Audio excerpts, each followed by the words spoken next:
En futbol femení, la Fundació Esportiva L'Hospitalet Atlètic està realitzant un gran campionat a la segona divisió catalana. Classificades en segona posició, aspiren a guanyar la Lliga i jugar la temporada vinent a primera categoria.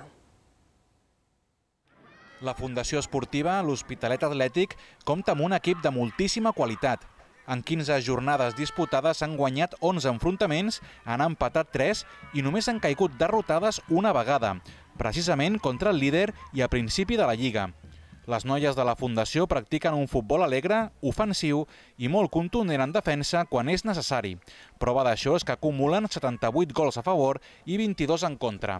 La plantilla té molt clar que el bon moment que viuen s'explica pel bon ambient i el treball en els entrenaments. Que somos amigas, que dentro y fuera somos una.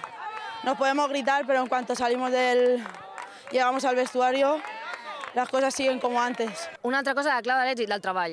El treball, els 3 dies a la setmana prendre'ns amb molta intensitat, amb moltes ganes i sobretot fent molt cas al tècnic, que és una mica l'enganxina d'aquest equip. A falta de 9 jornades per acabar la Lliga, la Fundació Esportiva té moltes opcions d'acabar en primera posició, o si més no, acabar segones i ascendir de categoria. El cos tècnic confia molt en les possibilitats de les jugadores, sobretot tenint en compte l'enorme qualitat individual de totes elles. Calidad, sobre todo calidad. O sea, son jugadoras que vienen de categorías bastante superiores y aparte cuando tienes jugadoras de calidad así, pues lo que das es más seguridad a las que no la tienen tanto. O sea, quieras que no se contagia.